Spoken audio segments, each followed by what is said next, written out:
Welcome to English Avenue YouTube, the channel to learn English the easy way. Let's start. Deep within a lush and thriving forest, where towering trees stretched their branches toward the heavens, and the melodies of birds filled the air like a symphony, lived a crow named Jasper. Unlike many of the creatures that called the forest home, Jasper had always been content with his simple life. He was neither the most striking nor the largest bird, but he cherished his freedom, the ability to soar through the open skies, search for food whenever he pleased, and perch atop the highest branches to admire the vastness of the world beneath him. For a long time, he had never questioned his existence, never felt the need to compare himself to others. However, everything changed one fateful afternoon when, while flying over a crystal-clear lake, his gaze fell upon a creature unlike any he had ever seen. Gliding effortlessly across the water with an elegance that seemed almost unreal was a swan. Its feathers were as white as freshly fallen snow, and its movements were so fluid, so graceful, that it appeared to be a creature from a dream. Jasper, unable to look away, felt something unfamiliar stir within him, an emotion he had never experienced before. For the first time in his life, he found himself wondering, could it be that this swan, with its beauty so pristine, is truly happier than I am? The golden rays of the sun shimmered against the swan's pristine white feathers, giving it an almost ethereal glow. It glided effortlessly across the water, each movement so fluid and poised that it seemed untouched by the world's troubles. Jasper, still perched on a nearby tree branch, found himself unable to look away. He had never seen a creature so immaculate, so perfectly composed. A thought crept into his mind, one he could not ignore. I have never encountered a being this magnificent.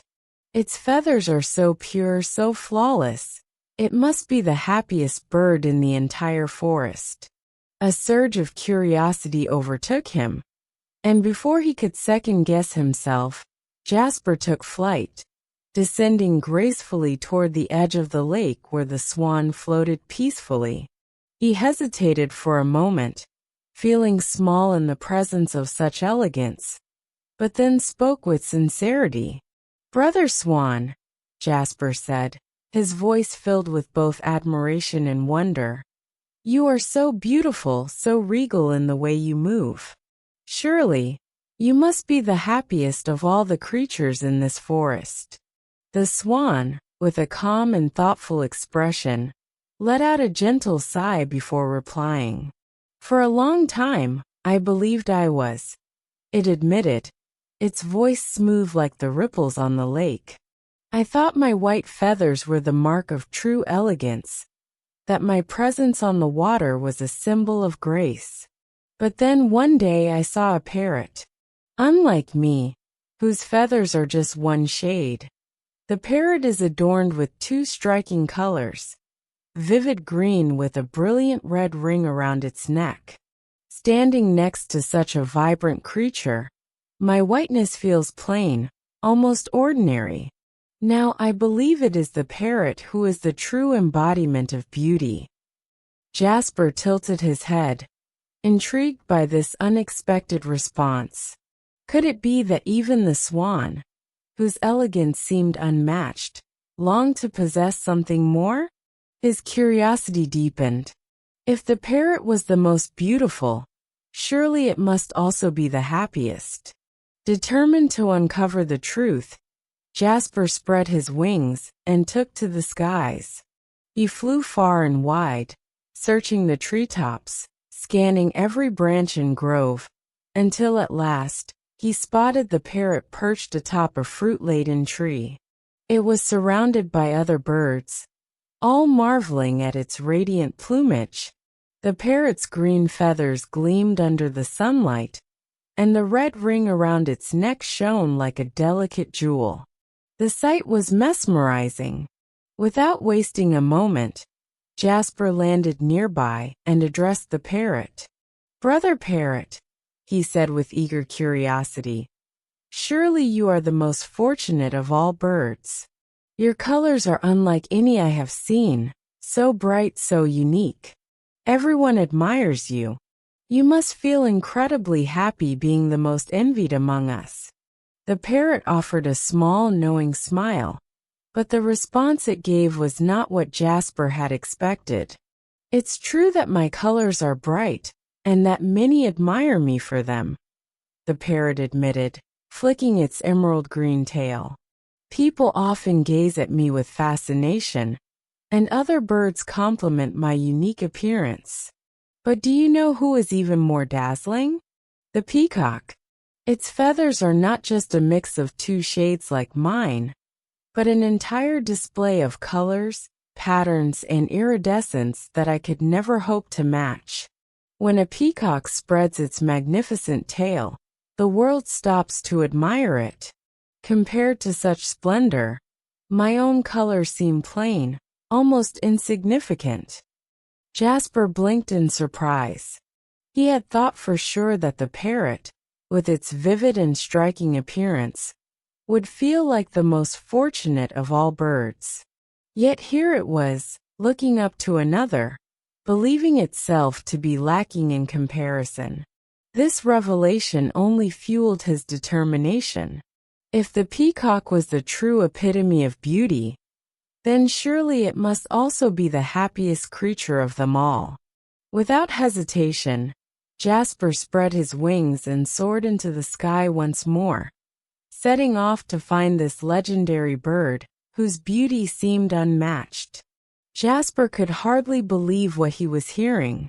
Could it truly be that the parrot, with all its brilliance and charm, still longed to be more? Was it possible that every creature, no matter how admired, looked at another and wished to trade places? This thought unsettled him, but it also fueled his curiosity even further.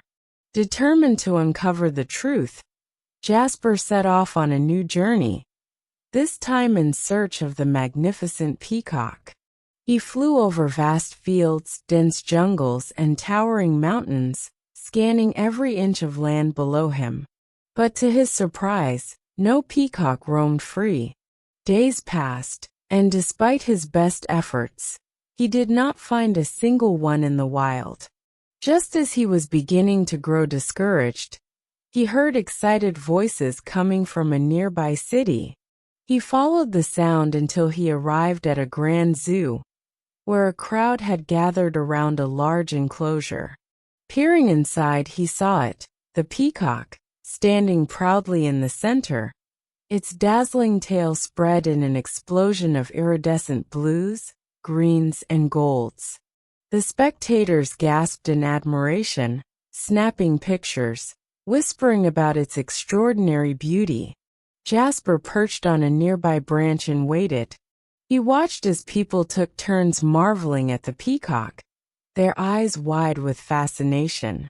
But as the hours passed, the visitors slowly began to leave, the commotion dying down until at last, the enclosure fell silent. Seizing the moment, Jasper hopped down and approached the peacock.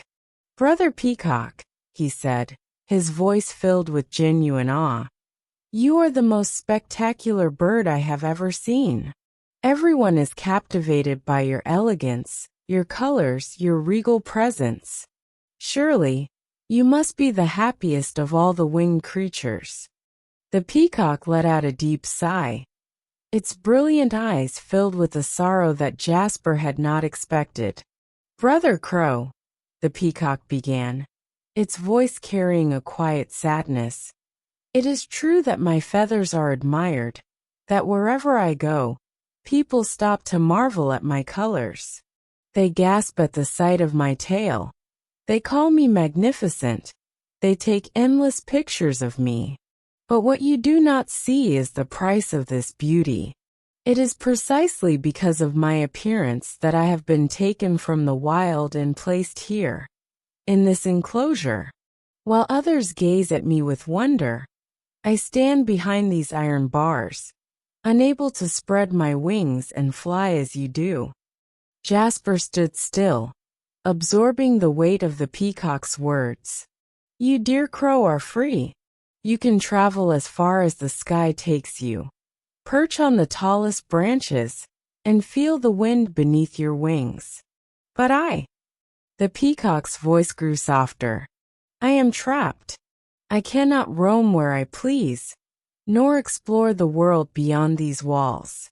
My purpose here is not to live as I wish, but to remain still, to be admired, to display my feathers when people expect it. Tell me, what use is my beauty if it has become my prison? Jasper felt a wave of realization wash over him. For so long, he had envied the beauty of others, believing that their perfection must bring them happiness. But now, standing before the peacock, he understood. True joy did not come from admiration or appearance, but from something far more precious. Something he had taken for granted all along. Jasper remained silent, his mind unraveling a realization he had never considered before. All his life, he had measured happiness by comparison, believing that beauty, admiration, and status must surely bring the greatest joy.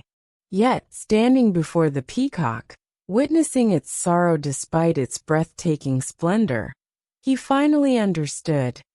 True happiness was not found in how others perceived him, but in how he valued his own existence.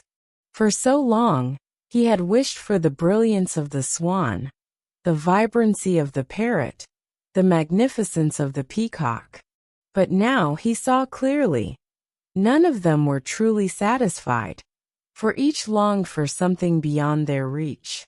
And yet, here he was, with wings strong and unbound, a life of boundless skies stretched before him, never once appreciating the most valuable gift he possessed, his freedom. With this newfound wisdom, Jasper lifted his wings and soared into the sky, feeling the cool wind rush against his feathers, the golden sun warming his back. He climbed higher than ever before, not to escape, not to search for something more, but simply to embrace the joy of flight. For the first time, he did not envy the colors of others, nor wish to trade places with anyone else. Instead, he reveled in what was his alone: the vast open world, the thrill of the breeze, the endless possibilities that came with being free. From that day forward, he never again compared himself to another. He no longer sought validation in beauty or admiration, but instead found joy in the simple moments of his existence. He understood now that happiness was not about what one lacked, nor about being the most envied, but about appreciating what one already had. And with that, Jasper flew toward the horizon, no longer chasing what he thought would make him happy, but embracing the freedom that had been his all along. Just like Jasper, humans often fall into the trap of comparing themselves to others, failing to recognize the true value of what they already possess. We spend so much time longing for what we perceive as better, believing that happiness lies in what we lack, rather than appreciating the unique blessings in our own lives. The key to true happiness does not lie in chasing someone else's reality or measuring our worth against the achievements, appearance, or possessions of others. Instead, it rests in learning to cherish and fully embrace what is already ours. Perhaps, instead of envying the lives of others, we should take a step back, look around, and realize that the greatest wealth we can ever have is not found in admiration, status, or perfection, but in the simple, irreplaceable beauty of our own existence.